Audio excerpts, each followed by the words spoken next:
Alafia Habibs, tune in with me while I get ready for bed, talk about my life, and also look confused why this eye patch thing looks like this. So it's been slow for the YouTube this month. And honestly, I'm not even mad about it because life has been moving for me and I've been right in that driver's seat, handling my business, getting things done. The things that I've been praying for have been coming faster than what I have expected. So you know what? I'm just shutting up and I'm getting what I gotta do done. Okay. Furthermore, I wanted to talk about how it's been a challenge, but a beautiful challenge of getting back in the groove of working for somebody else other than myself. If you guys didn't know this about me, I've been fluctuating, and when I say fluctuating, I mean like it's been high highs and low lows, okay? I've been fluctuating between, not necessarily between, I've just been fluctuating with being an entrepreneur and what that looks like for me, especially since moving to Florida and being so many miles away from the birthplace of Connecticut where my family is. I am my own family here. I have gravitated and connected with some beautiful people since being down here, but I don't necessarily have any blood down here, right? So furthermore, it's definitely just been really interesting this past couple of months because if you guys don't know, I am teaching, and this is the arena aside from my entrepreneurship where I have the most credentials. Since grade school, I have been working for nonprofits, doing tons of community service for nonprofits, and overall just really being a staple of my community and the youth back home in Connecticut. And doing that work really showed me, from being a part of organizations such as Citywide Youth Coalition, just being a part of their chair, to going to do work for organizations called LEAP, doing collaborative projects with programs called City Seed, and working for places called Youth Rights Media, where it's so many different forms of youth services, rather if it's in, community service, focusing on plants and teaching kids how to farm, utilizing the media to speak our truths and talk about the things that's going on in the neighborhood. I've always been so keen to these kinds of things. So me recently getting a job as a substitute teacher has definitely reawakened that love and that desire that I've always had for my community, right? And me being 20 years young at the time, at this time, me being 26 years young at this time, it's really showing me, I feel like it's really a reflecting moment, because me going to these schools and, building connections with these children, because, some people can do this kind of work and they're just like, okay, I'm babysitting the kids, or I'm just filling in, doing the bare minimum. And even if, the day's work is maybe or possibly less than the next day's work, I really take pride in being different and showing up in these kids' lives. And that's been so beautiful for me. And, though it's been a beautiful process, it's also been a challenging process, because for me as a creative, as an entrepreneur, because best believe that this business is still being worked on. Best believe that this business is still being pushed. Matter of fact, if you're here, go on and follow Spiritual G Jules on Instagram, TikTok, and check out our booking site, okay? Also, we're on Facebook as well. For the people who are on Facebook, we don't post that often on Facebook, but the page is there. Furthermore, with being like in the groove of years, right? Years of being an entrepreneur and running a business, being back on somebody else's clock is so challenging. And I feel like, honestly, the most challenging part about it is honestly just waking up super early. I can say once upon a time, I definitely was an early bird. Once upon a time, I used to love getting up early all the time. But in these past recent years, I'm such a night owl. I feel like that's when I get my most creative. That's when, for whatever reason, I get this crazy amount of energy to want to work on things. And so I literally love staying up late.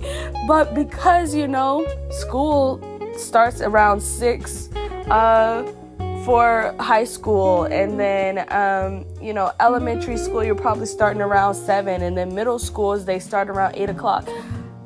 I have to get up early, and for me, as y'all watching this video, just to do this simple look, because I've been going crazy. This is how I feel I have been building my TikTok, by doing glueless wig looks, right?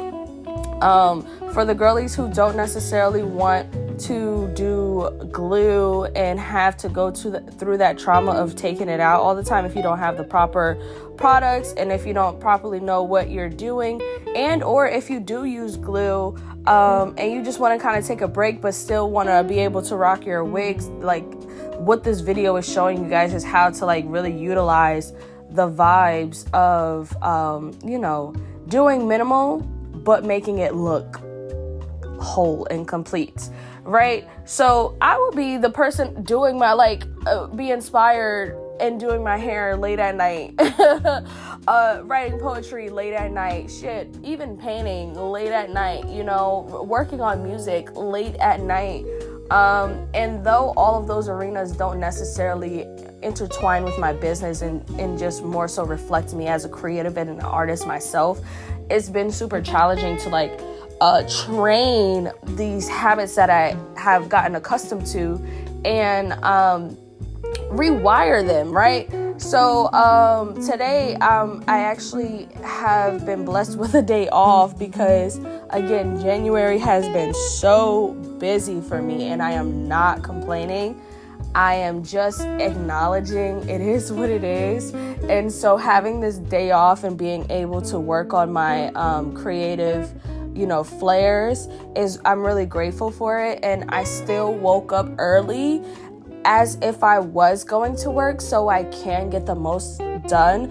And I can definitely say that's one of the benefits of I'm not going to say necessarily of having a job per se, but having something to dedicate yourself to every single day in the morning, at least 5 days out the week, right? So on Friday nights, depending on what it's looking like, if I'm not, hanging out with close friends and I'm by myself, I'll probably stay up late and go to wake up a little bit later. But even now, my body is accustomed to waking up early. So no matter how grumpy I am Monday through Friday, waking up, once I get into the groove of the self-care that is needed, I am feeling okay. So again, in this video, you guys see me really taking my precious time. I sped up some parts because all of the videos put together were 40 something minutes. I did not want that long of a video, guys.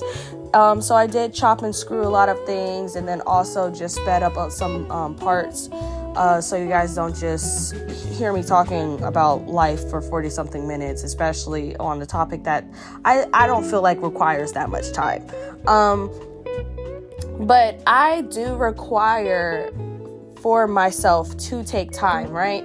And so that's another thing that I'm acknowledging and accepting about myself, is that I'm not someone who likes to rush, right? I'm not someone who likes to wake up at 7 o'clock knowing that I have to be somewhere at 8, because there's no way in hell I'm going to be able to mentally, spiritually, and emotionally prepare myself, as well as physically get prepared for whatever there is to do in an hour. Like, that's not me. It literally, like, I need 2 hours minimum to get ready. 2 hours. Like, yes, I'm that person. I'm not the person who does the bare minimum. I am the person who does the max amounts of self-care, right? So, for example, on the days where I don't necessarily shower at nighttime and I shower in the morning, good God, let me paint the picture for you guys. So, if I have to be out of school by 7:15, right? And I know I want to shower in the morning instead of at night, I gotta wake up at 4:30. Well, you're probably thinking, like, do you really need that much time? Yes, okay? Because not only do I need time to brush my teeth and wash my face, that alone is like 10 minutes. Add that time into the shower, doing that into the shower. I'm in the shower for like maybe 20, 25 minutes, right? Okay, boom. Then get out the shower, gotta do my skincare. Then after my skincare, gotta do my body care, okay? Body, okay, I do oil, powder, perfume, more oil, like scented oil, shea butter, and then I gotta do a groovy dance to kind of get myself in a vibe. I gotta listen to some music to get myself in a vibe, right? Then after that, I gotta make sure that I grab my waters and my snacks and whatever lunch I might have packed that day out of the fridge, get that laid out, pack it inside my bag, make sure I got everything that I need, okay? Then making sure that we got time to do our makeup. And even if I do a minimal makeup look, which is like just eyebrows and potentially a little concealer and some lip gloss, y'all, that still in itself takes time, because for me, I like to give myself the praises. I like to love on myself. I like to please myself. I like to acknowledge myself, right? So all of that, and it's like probably like 6:40 something once I'm completed with everything. And say, for example, the school is like 15 minutes away. I set up that, that timer so I can have some time to get there just a couple minutes early, because if you guys know anything about sub work, especially if you're going to a school that you've been to multiple times, you don't necessarily need to be there too much before the time. Like, being there exactly on the time is super cool, because usually the kids don't come in the classrooms until a good 15-20 minutes after teachers are supposed to check in anyway. But yeah, so if I'm like at a new school, then I gotta wake up probably even earlier, because I need to get a tour or a vibe of the school that I'm going to be at, because some schools are huge, or but if not, then I'm working with that 6:45 time frame, and then I'm gonna be out of there 15 minutes away. I'm right there. Make sure I got my coffee, make sure I'm listening to the uplifting music on my way. And shoot, most importantly, before I do any of that, before I even leave the house, I gotta make sure that my praises is up, okay? My energy is fueled, my spirit is fueled. Even when I'm feeling cranky and like, oh my God, I don't want to do this today, I remind myself that, like, yo, I really prayed for me to be able to do something that, like, doesn't feel like work to me. Like, yes, I take what I do serious. Yes, I'm very professional about what I do. But at the same time, again, because my prior history and community, in the community, revolving around the youth, I was doing a lot of that community service just to, like, fill my time, just so I don't have to be at the house, just so I can have something to do after school. And I did my work so good in school that I was offered placements of employment, because they were just like, yo, she's just dedicated for nothing. I'm not going to necessarily say for nothing, but she's dedicated without the pay. So we might as well pay her, right? And so that's how I look at teaching. The kids freaking love me, and the more that I do this, the more I'm getting like a hang of it. Like I just ordered like bulk candy bars from Amazon, so I can start doing like little reward systems for the end of class, so the kids could take some candy home or whatever. Because a lot of the schools like have like what do you call it? Certain days out the week where kids, either for good behavior, they'll have like a ticket system where they can either get candy or they can literally buy candy. Or snow cones, whatever the school may be selling, right? But I thrive on a reward system, right? When I'm doing great, when I'm trying my best, like I love to be praised. That's a whole nother topic. Keep that in mind. We're talking about praise. I'll do another video on the darker end of a conversation about praise in some time. Just stay tuned. But furthermore, I adore praise, and a lot of people adore praise and don't even know that they adore praise, right? So if the kids are doing good and like they know, if you know you can get rewarded, yes, all good behavior should just come, without being asked, but they're children. Nobody's thinking about all these big laws of the world when you're in your youth, and allow kids to be kids. So place a reward system in mind. Start off the day like, yo, you guys, if you guys have a swift day, the people who I don't have to talk to the most, they're gonna get X, Y, and Z, and the kids respond to that. And so, the moral of the story is I'm getting in the groove of being back on different timing other than my personal own, right? Adding to my purpose, right? Because I feel I love entrepreneurship, but in this chapter in my life, it is requiring me to be of service in other places in the world, and that is within the school system of my neighborhood. But let's pause. Y'all see this final look? I was obsessed. So if you don't want the big, curls that we got going on, because as you can see, it gave lots of value, don't do the flexi rods. I love y'all and I appreciate y'all. Thank you so much for watching. Stay tuned. Asheo.